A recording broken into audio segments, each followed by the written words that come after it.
제목은 수라예요. 근데 우리가 평상시에 수라라는 단어를 쓸 일이 거의 없고, 우리가 아는 수라는 뭐가 있냐면 기껏해야 사극 봤을 때 임금님이 드시는 식사를 수라상 이렇게 할 때 수라라고 얘기를 하잖아. 근데 이 작품의 제목인 수라는 수라상이랑 전혀 관련 없고요. 우리 아가들이 들어봤을 법한 내용은 아수라라던가, 영화 제목 중에 아수라라고 있어요. 우리나라 영화 중에. 혹은 아수라장이라는 단어는 한번 들어봤을 거야. 아수라장이 됐다 할 때 그 아수라.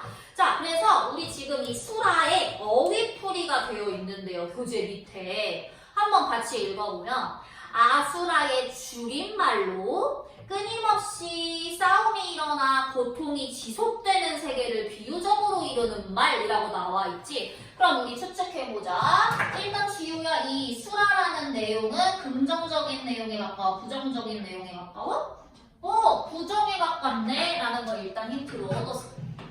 부정적인 상황이랑 관련 있는 것 같네 라는 힌트 얻었고, 이 수라라는 뜻에 대해서 쌤이 조금 더 부연 설명을 해주자면, 아까 쌤이 뭐라고 했냐면 아수라장이라는 표현에서 우리 아가들이 들어봤을 거야 라는 얘기 했었어. 이 아수라장이 얘들아 보통 우리가 실생활에서 어떤 의미로 쓰이냐면 뭔가 상황이 시끄럽고 어수선하고 이런 걸 아수라장이라고 얘기를 하는데, 써볼까요? 싸움이나 사고 등으로 혼란스러운 상태를 우리가 보통 아수라장이다 라고 표현을 하는데, 이때 아수라라는 말에 기원이 있어.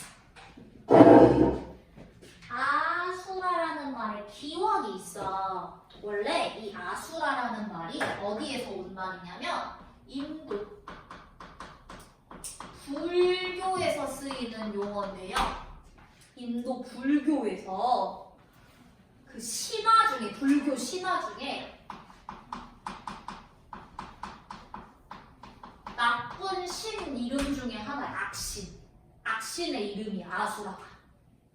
근데 이 악신의 특징이 뭐냐면 머리가 일단 셋이고요.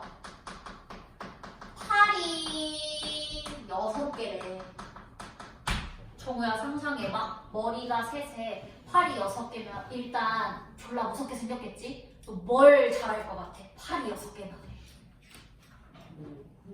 훔치거나 싸우거나 하는 거 되게 잘하겠지. 팔이 많으니까. 그래서 머리가 셋에 팔이 6인 모습으로, 이 신의 특징은 뭐냐면 항상 끊임없이 전투를 해. 끊임없이 전투를 하는 존재. 그래서 이 신이 나타나면 보통 그 공간은 아수라장이 된다라고 얘기를 해요. 그래서 되게 어수선한 상황을 얘기할 때 아수라장이라는 표현을 사용하는데, 왜 이 백성이라는 시인은 제목을 수라라고 지었을까라는 거 우리가 이제 좀 상상하게 되겠죠. 어쨌든 부정적인 상황이 보이겠다, 부정적인 상황을 형상화하겠다라는 힌트를 얻었고, 플러스 오늘 우리 아가들이 제목 말고 뭐도 알아두면 좋냐면, 앞으로 고등학교 올라가서 진짜 많이 마주하게 될 작가가 바로 이 백석 작가입니다. 이 백석 작가의 특징 알아두면 좋은 몇 가지가 있는데, 그거 한번 필기 같이 하고 본격적으로 작품 들어갈게요. 자, 이 백석 작가의 특징 첫 번째, 이 사람은 일제 강점기 때 주로 활동했던 시인이고요. 1940년대에 주로 활동했었습니다. 근데 시를 너무 잘 써서 시인들의 시인이었어요. 다른 시인들도 존경할 만큼 시를 잘 쓰는 사람이었다는 뜻인데, 어느 정도였냐면 여러분들이 잘 아는 시인 중에 윤동주 시인 있죠. 윤동주 시인이 백석 작가가 출판한 시집 중에 사슴이라는 시집이 있는데 그 사슴이라는 시집이 왜 이 사람들 활동했을 때가 일제강점기니까 얘들아 우리나라 사람들 얼마나 못 살 때야 가난하게 살 때잖아. 그래서 서점 같은 데 가서 시집을 돈 주고 살 사람이 얼마나 있었겠어. 근데 이 백석이라는 사람은 약간 모던보이라서 자기가 시집을 낼 때 시집도 예쁘게 디자인하고 표지도 엄청 두꺼운 표지로 해서 사람들이 좀 소위 말해서 비싼 값을 주고 사게끔 시집을 만들었는데 그래서 그 시집 구하기가 하늘의 별 따기였대. 근데 윤동주가 이 사슴이라는 시집을 너무너무너무 갖고 싶었는데 어느 날 우연히 지인한테 그 사슴 시집을 빌린 거야. 근데 자기 게 아니잖아. 내가 읽고 싶을 때 읽어야 되는데 못 읽잖아. 빌린 거니까. 그래서 그 시집을 빌리자마자 뭐부터 하냐면 필사부터 해. 자기 노트에다가 그 시집 전체를 필사를 쫙 해서 그걸 계속 두고두고 읽을 정도로 시인들이 좋아하는 시를 쓴 사람이야. 자, 근데 이 사람이 쓴 시들의 특징이 보통 어떤 느낌의 시들이 많냐면 우리 민족의 아픔을 다루는 내용들을 많이 썼어. 예를 들어서 일제감점기니까 우리나라 사람들이 일본 애들한테 핍박을 받잖아. 그래서 이 땅에서 살기가 어려우니까 만주로 도망가거나 일본으로 도망가거나 막 러시아 이쪽으로 도망가서 살거나 이런 사람들이 많단 말이야. 그래서 이 사람의 시를 읽어봤을 때 떠돌아다니는 유랑민 혹은 실향민의 비애가 많이 담겼고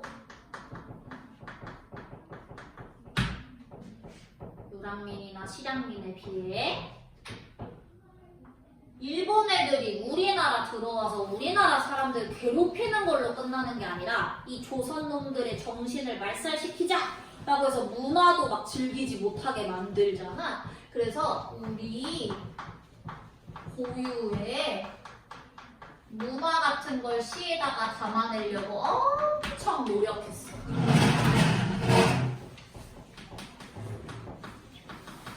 예를 들어 시에다가 지역방언, 사투리를 많이 쓴다거나 우리 고유의 명절날의 모습을 그려낸다거나 아니면 고유의 음식 같은 것들 있지? 그런 걸 막 시에다가 자세하게 써. 나중에 후손들이 그 시를 읽었을 때 우리나라에 이런 문화가 있고 이런 음식이 있었구나 라고 알 수 있게끔. 자, 그래서 이런 내용들을 많이 썼고 세 번째 특징. 그리고 이 사람 시를 읽으면 뭔가 시가 아닌 것 같아. 왜냐면 우리 수라라는 작품 우리 아가들이 읽어봤을 때 약간 이거 하나의 이야기 같다 라고 느꼈을 수 있어요. 그게 당연한 게 이 사람 시의 특징이 바로 서사시. 서사시를 많이 썼는데 서사시가 무슨 뜻이냐? 이야기가 있는 시야. 그래서 시를 읽으면 한편의 동화 읽는 것 같아. 그래서 이 특징들 머릿속에 넣어두시고 요것들이 수라라는 작품에 어떻게 담겼는지 한번 확인해 볼 건데 우리 아까 제목의 의미가 부정적인 상황일 것 같다 추측했잖아. 근데 그 부정적인 상황이 대략 어느 상황일 것 같다라는 걸로 좁혀졌어? 일제강점기겠네? 라는 것도 우리가 이제 힌트 얻은 거예요. 백석의 특징을 배우면서. 자, 그래서 작품을 한번 들어가서 분석해 볼 건데 1년으로 들어갔을 때 쌤! 제목 읽고 나서 문제에서 보기도 미리 읽으라고 하셨잖아요. 근데 우리 이 작품은 보기가 없어요. 그래서 안 읽고 이거 넘어가는 겁니다. 본문 들어가요. 1년.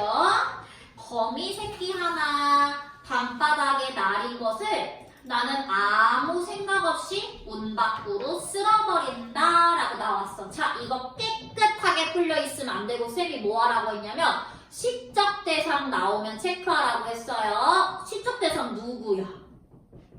거미 새끼야. 그치? 거미 새끼에다가 무슨 표시 해주면 되냐? 대상이야 라고 괄호 표시해 주시고 시적 대상 1이라고 적어줄게요. 자, 너네 생각해봐. 방 안에 이렇게 누워있는데 조그만한 거미가 하얀 벽을 타고 내려오거나 방바닥에 지나가는 거 봤어. 거의 80% 이상의 애들이 그래 너도 생명체인데 살아라 이렇지 않아. 괜히 찝찝하니까 눌러 죽이거나 휴지로 아니면 이렇게 살짝 이렇게 조기로 해가지고 천밖에 던져버리거나 변기통에 빠뜨려버리거나 내 눈앞에서 사라지게 만들잖아. 그게 보통 인간의 본능이야. 그래서 화자도 똑같아. 그 방바닥에 내려앉은 것을 나는 자, 나오면 쌤이 동그라미 표시 한번 해주라고 했어.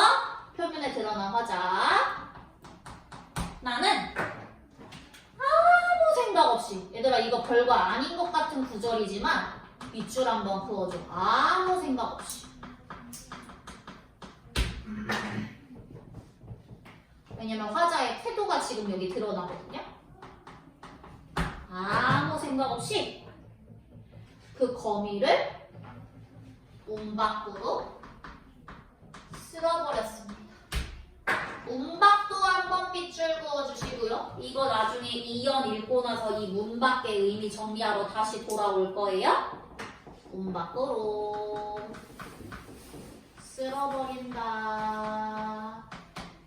자, 이거 별거 아닌 것 같은 구절이지만 하나 정리할 거야. 쓸어버렸다라고 안 하고 버린다라고 표현했어. 현재형 어미 사용했어요. 이런 거 중요해. 힌트 지금 현재 진행형인 것처럼 얘기해서 행동감 주고 있어요.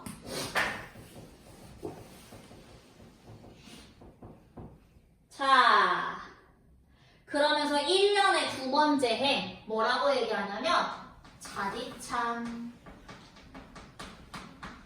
밤이다 라는 표현 나왔는데 자, 스탑 시간적 배경 나왔으니까 네모 해주셔야 되겠죠. 밤.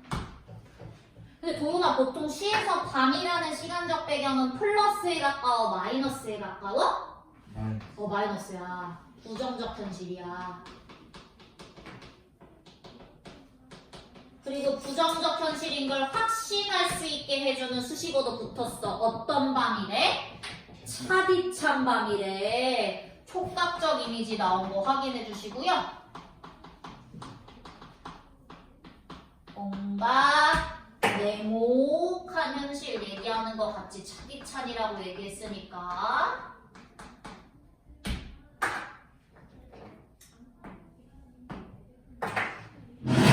그래서 1년 마무리합니다. 2년으로 넘어가 볼게요. 2년으로 들어가 봤더니 어느젠가 새끼거미 쓸려나간 곳에 큰 거미가 왔다. 큰 거미에다가 무슨 표시해주면 되겠다? 네, 두 번째 시적 대상이다. 근데 1년 때랑 화자 반응이 달라. 1년 때는 그냥 아무 생각 없이 얘를 슉 내다 버렸는데 2년에서 나는 이렇게 표현해요. 가슴이 짜릿한 날 라는 표현 사용했는데 밑줄 한번 그어주시고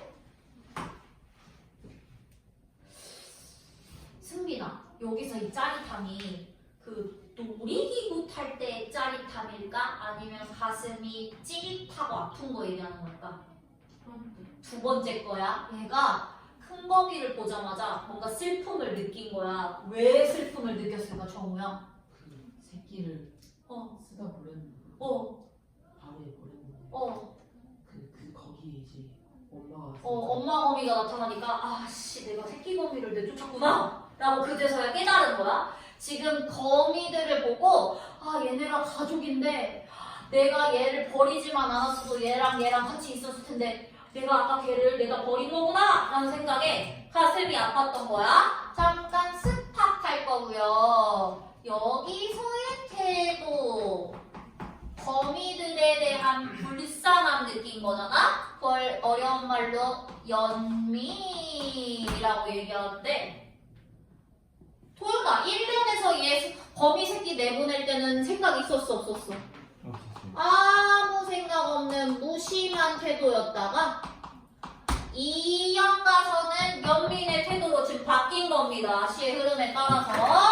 이렇게 시적 화자의 정서나 태도 바뀌는 거 잘 캐치해 주셔야 되고. 자, 그러면 여기서 우리가 정리할 수 있는 건 뭐냐? 1년의 문 밖이라는 공간은 내가 이 거미 가족들을 뭐하게 만든 공간인 거야? 이별하게 만든 공간인 거야. 그래서 이 1년의 문 밖에다가 뭐라고 적어주면 되겠다. 이별. 해체의 공간인 거야. 문 밖은.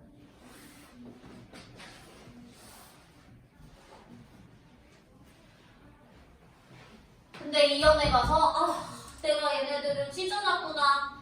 나는 또 큰 거미를 쓸어 문 밖으로 버리며 창 밖이라도 새끼 있는 대로 가라라고 하면서 똑같이 큰 거미를 문 밖으로 쫓아내는데 이거 쫓아낸 이유가 에이 너도 징그러! 이게 아니라 나가서 네 새끼 만나라 하고 내보내주는 거란 말이야? 그러면서 얘가 뭐 했어? 서러워합니다. 자, 밑줄 그어줄게요. 화자의 정서 나왔습니다. 정서 간접 제시야, 직접 제시야, 지우야? 서럽대. 서럽다라고 얘기했어. 직접이야, 간접이야? 직접 제시죠.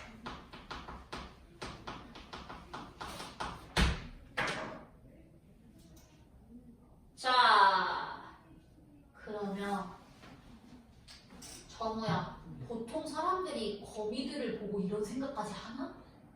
안 하는데 이 사람은 왜 이런 생각까지 갔을까? 거미를 사람처럼 생각하고 그냥 사람이 아니라 이 사람이 무슨 상황이니까? 안타까운 상황. 백석이 일제강점기를 겪은 사람이니까 얘네를 보고 누구를 생각한 거야? 우리 민족의 상황, 자신의 상황을 지금 생각을 한 거야. 그래서 우리 이연 옆에다가 요 내용 미리 정리합시다. 화자가 지금 우리한테 시를 통해 보여주고 있는 상황은 거미 가족이 해체된 상황을 보여주고 있어요. 거미 가족이 해체된 상황을 보여주고 있어요. 그럼 이 거미 가족의 해체는 뭘 형상화한 거냐? 1930년대 우리 민족의 상황인 거야.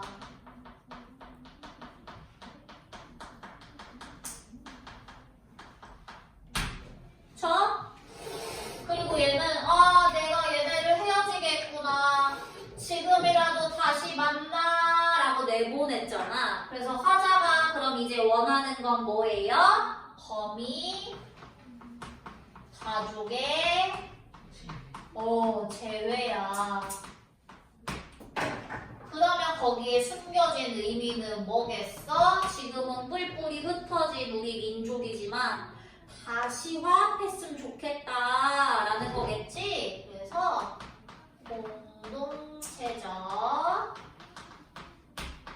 삶의 회복을 소망하는 마음을 담아낸 거겠구나 라고 볼 수 있어요.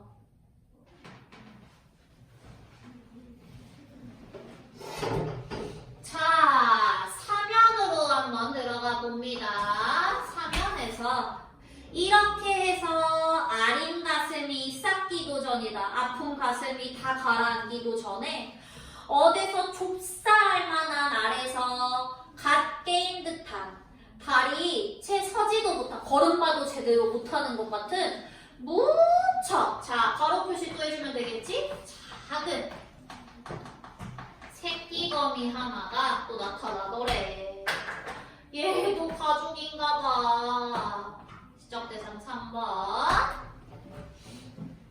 그래서 그 거미가 이번에 큰 거미 없어진 곳으로 와서 막 아물쩡대. 나는 그걸 보고 뭐해 밑줄? 가슴이 메이는 듯해. 밑줄 그어주고 정서 확인하세요. 마음이 더 아파. 됐지? 내 손에 오르기라도 하라고 나는 손을 내어미나 분명히 울고불고 할 이 작은 것은 잠깐 스탑 얘들아. 거미를 자꾸 뭐처럼 표현해? 울고불고한대. 애기. 애기. 사람처럼 표현하지. 물결 표시. 울고불고할 이 작은 거. 무슨 법 사용한 거야? 비유 중에서 사람처럼이니까? 그치? 의인법 사용하고 있는 거야, 자꾸. 이 울고불고할 이 작은 것은 나를 무서이 달아나버리며 나를 밑줄 서럽게 한다. 감정이 점점 약화되고 있어, 심화되고 있어, 소윤아? 심화되고 있어요. 나는 이 작은 것을 고이, 보드러운 종이에 받아서 또 문 밖으로 버리며 스탑 얘들아. 나는 얘가 너무 안쓰러워서 보드러운 종이에다가 얘를 쓱 올려놓고 문 밖에다가 버렸대. 스탑. 이 보드러운 종이가 왜 그냥 손으로 톡 집어서 버려도 되는데 보드러운 종이에 받친 이유 뭐야? 진짜 작은 거미는 우리가 손으로 아무리 살짝 잡아도 죽을 수도 있잖아. 그러니까 종이로 살짝 떠서 내보낸 거야. 그러니까 이거는 뭐야? 화자의 배려가 담긴 행위라고 볼 수 있어요. 그래서 어디로 버렸다? 문 밖으로 보냈다 하고 나오는데 스탑. 1년에 나왔던 문 밖이랑 2, 4년에 나오는 문 밖이랑 다른 의미인 거 이제 캐치해야 돼요. 여기다가 얘를 내보낸 이유는 이별시키는 거야? 제외시키는 거야? 제외야. 똑같은 식구라도 의미가 달라. 제외, 만남, 회복인 거야. 그래서 이것에 엄마와 누나나 형이 가까이 이것에 걱정을 하면 또 의인화한 거 확인하세요. 엄마, 누나, 형. 이따가 만나기나 했으면 좋으련마. 아유, 만났으면 좋겠다. 라고 소망하면서 슬퍼한다. 라고 하면서 밑줄 만나기나 했으면 좋으련마.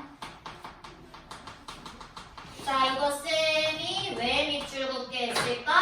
화자의 태도 나왔으니까. 소망.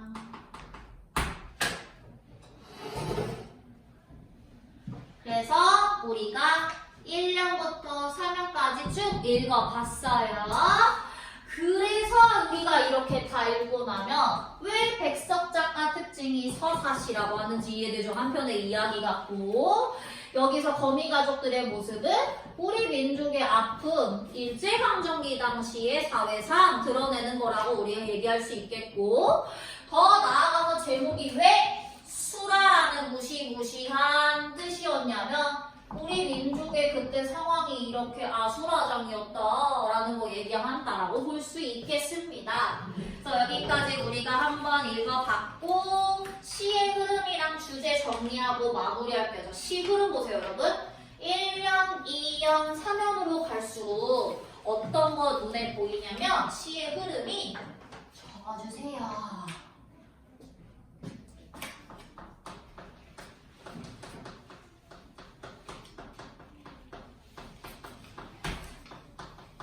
시간의 흐름에 따라서 진행되고 있고요. 거미들이 나타나는 화자의 태도와 정서가 계속 일관되게 나와? 변화해서 나와? 그치. 화자의 정서와 태도의 변화를 우리가 확인할 수 있었고요. 그리고 화자의 정서가 점점 약화되고 있어? 강화되고 있어, 얘들아? 슬픔이 점점 심화됐지, 그치? 정서 심화. 이런 걸 두고 우리가 고등부에 올라가면 뭐라고 한다? 점점 강해진다 해서 점층적 전개라고 해요. 그리고 뭘 두고 또 점층적 전개라고도 하냐면 1, 2, 3년 갈 때 얘들아 행의 길이가 짧아져, 더 길어져? 더 길어지지. 그것도 점층. 그런 것도 점층이라 해요. 이 점층이라는 단어도 같이 기억하세요. 오늘 키워드 2개 중요한 거 배웠습니다. 허사라는 말이랑 점층이라는 말. 자, 그래서 마지막 이 작품의 주제. 해체된 가족 공동체에 대한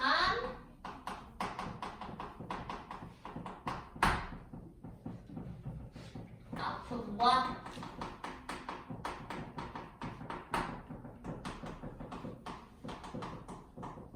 회복에 대한 소망 이라고 적어주시면 되겠습니다. 자, 틀린 문제 다시 풀어볼까요? 1분 드릴게요.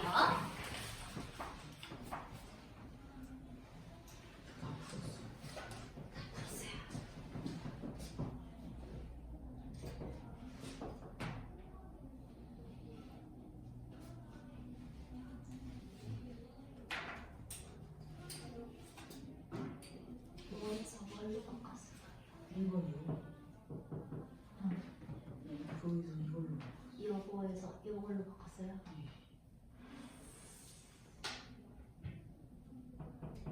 틀렸고요. 얘는요? 딱 이거. 1번에서 이걸로. 여기에서 여기로. 오케이. 얘는 다시. 쳤어요.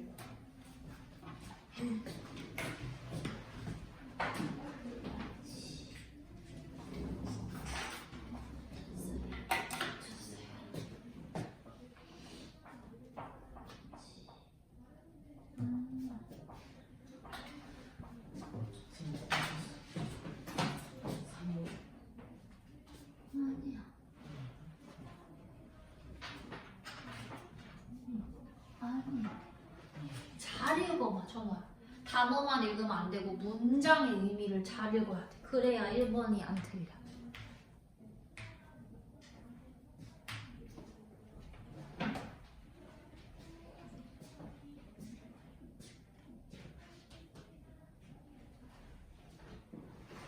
자, 같이 볼게요.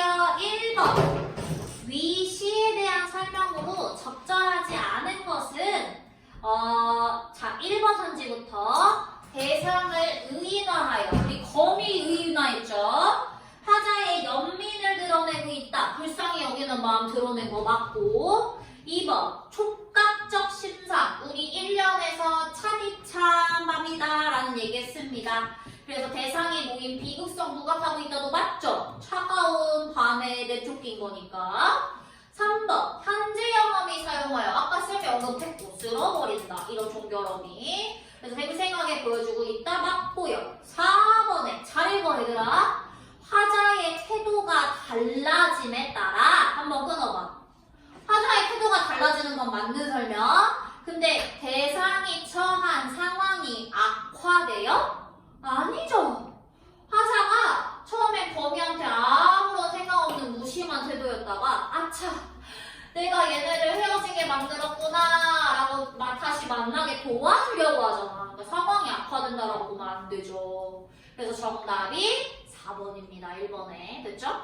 5번 1, 2, 3년에 따라 행위 수가 늘어나는 구조를 통해 정서가 심화되는 양상 보이고 있다. 밑줄 봐볼까? 정서가 심화.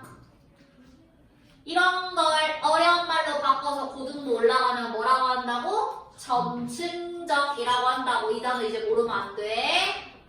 꼭 복습하시고. 2번 갑니다. 공간을 중심으로 위시를 이해한 내용으로 가장 적절한 것은 1번 방바닥은 나가 거미 새끼를 감지함으로써 자신의 외로운 처지를 깨닫는 공간이다. 지우알 뭐가 틀렸을까?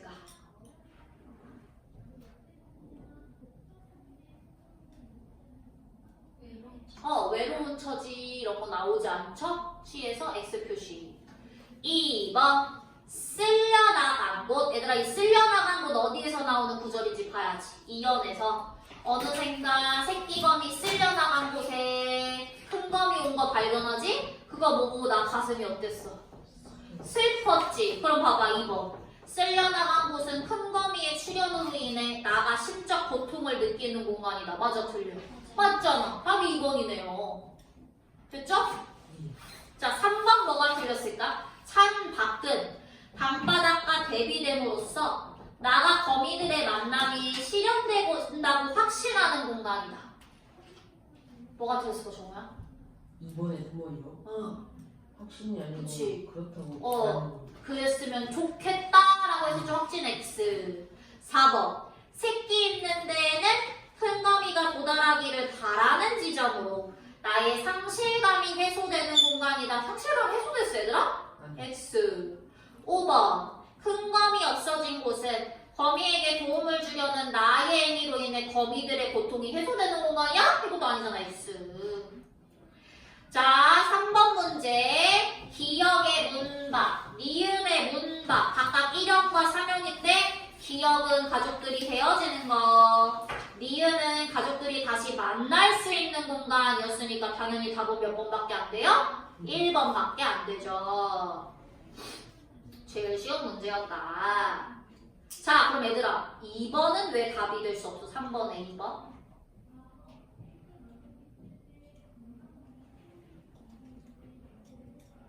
선율아 왜 안 될까?